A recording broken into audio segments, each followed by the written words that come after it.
ঠিক আছে।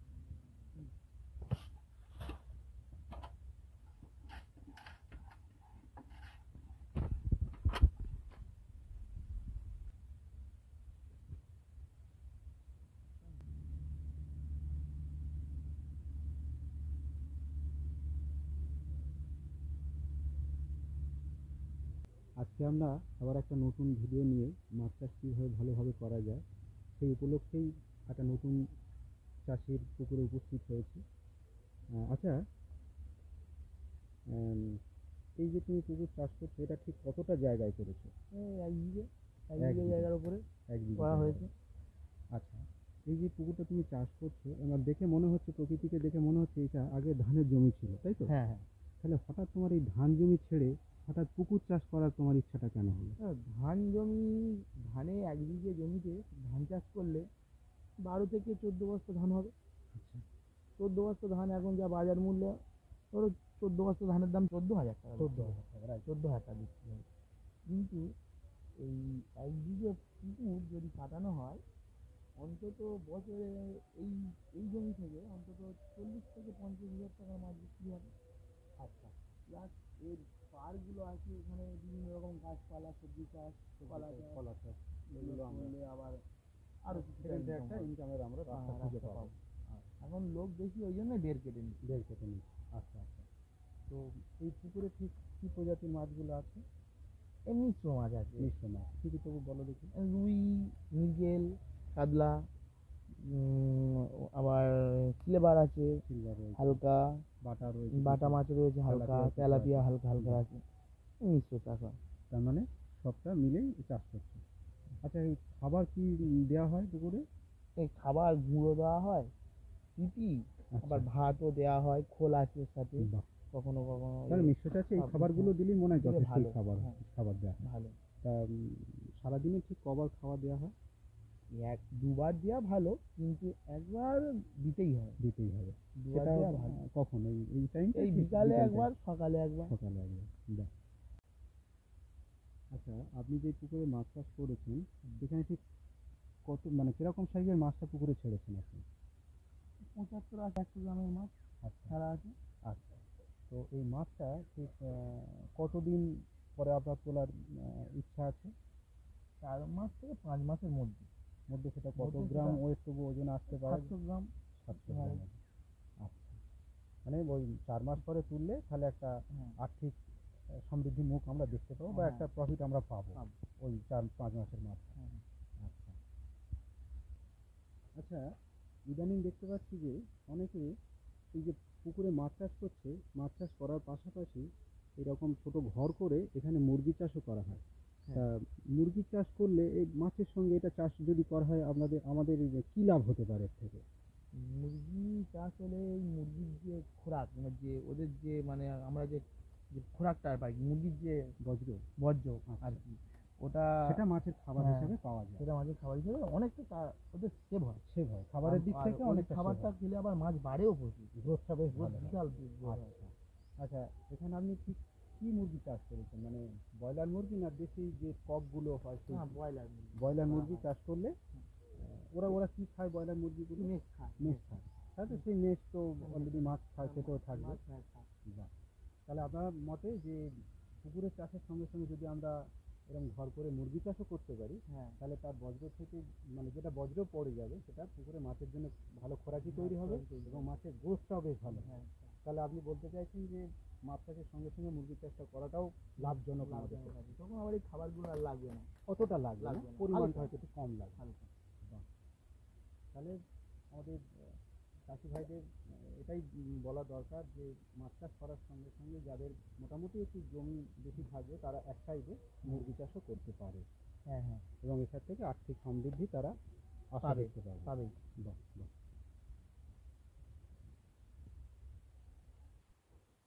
আচ্ছা, আপনাদের পুকুরের চারিপাশে দেখছি বেশ কিছু কলা গাছ লাগানো আছে, তো কলা চাষ করলে কেমন ঠিক আমাদের লাভ হতে পারে এই 1 বিঘে জমির ওপরে? 1 বিঘে জমির উপরে যদি কলা চাষ করা হয়, অন্তত মাস গেলে 6 থেকে 7,000 টাকা কলা বিক্রি হবে। হবে, এর বেশিও হতে পারে, বেশিও তবে আমি হতে পারে। কমের উপর তো ধরছি। 7,000 টাকা, 6,000 টাকার মতো বিক্রি একটা আসবে। আচ্ছা, এছাড়া পাড়ে কি আমরা কিছু সবজি চাষও করতে হ্যাঁ, পারি? সবজি চাষ আমি করেছি। যেমন টুকটাক বলো সবজি দেখি চাষ কি কি করেছি। করেছেন একটু।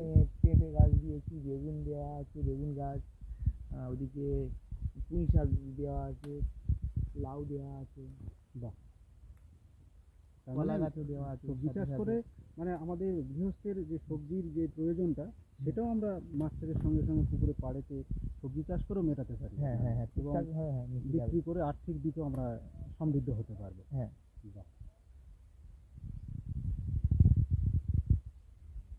তাহলে বন্ধুরা তোমরা দেখতে পাচ্ছ যে একদিকে জমির উপরে আমাদের শুধু মাছ চাষ নয়, মাছ চাষের সঙ্গে সঙ্গে আমরা পোলট্রি চাষও করতে পারি, এবং যে পাড়টা দেখানো হচ্ছে সেই পাড়ের মধ্যে আমরা কলা চাষ করেও আর্থিকভাবে সমৃদ্ধশালী হতে পারি এবং সবজি চাষও করতে পারি।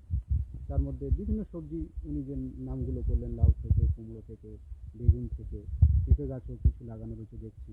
তাহলে সব দিক থেকেই আমরা কাজে লাগাতে পারি টোটাল জায়গাটাকে নিয়ে।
আচ্ছা, এই যে পুকুরের চারিপাশে যে কলা গাছ লাগানো আছে, এর থেকে তাহলে আর্থিক সমৃদ্ধি আমরা দেখতে যেতে পারি, তাই তো? অবশ্যই। সেরকম একটু হয় যদি বলে দেন, এক এই বিঘে জমির ওপর যদি আমরা কলা গাছ চাষ করি। এই এক বিঘে জমির উপরে কলা মাসে দুবার করে কাটা যাবে। আচ্ছা।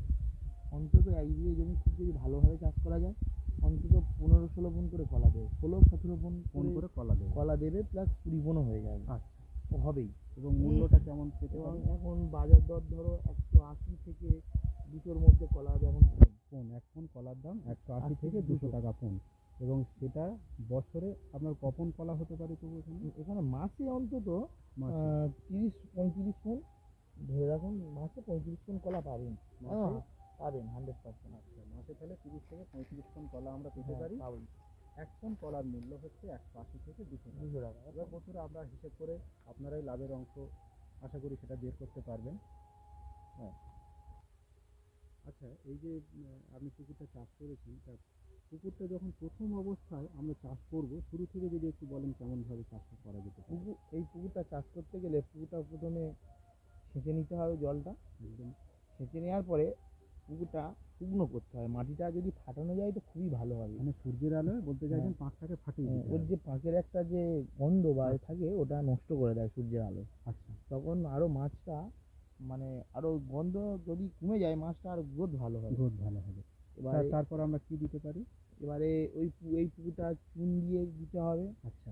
মৌয়া খোল দিতে হবে। তবু মনে হয় কতটা চুন আপনি দিয়েছেন এই পুকুরটার মধ্যে? 3 বস্তা চুন দিতে হবে। মানে 10 কেজির যে হ্যাঁ বস্তাগুলো হ্যাঁ, হয়, 3 3 বস্তা বস্তা চুন দিতে দিয়েছেন। হবে। মৌয়া খোল দিতে হবে 5 বস্তা মৌয়া খোল।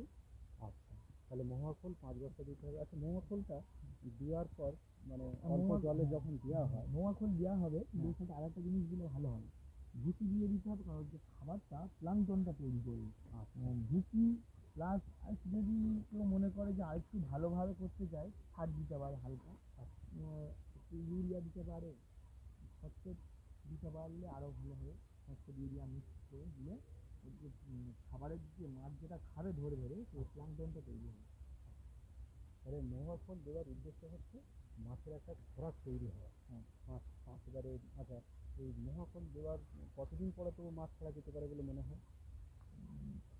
18-20 দিন অন্তত। 18-20 দিন হ্যাঁ, পরে মাছ ছাড়লে খুব ভালো হয়। ভালো হয়। তার আগে মনে হয় একটু জলটা যদি আমরা পরীক্ষা করে নিই আরো পরীক্ষা ভালো করে হয়। নিয়ে পরীক্ষা করে নিয়ে ছাড়তে হবে, পরীক্ষা নাহলে করে নিয়ে মাছ ছাড়তে মরে হবে। যাবে।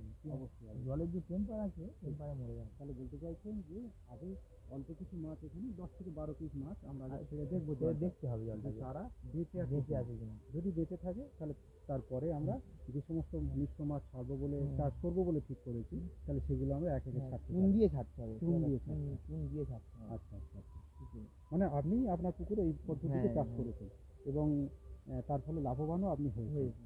বাহ, খুব ভালো। আচ্ছা।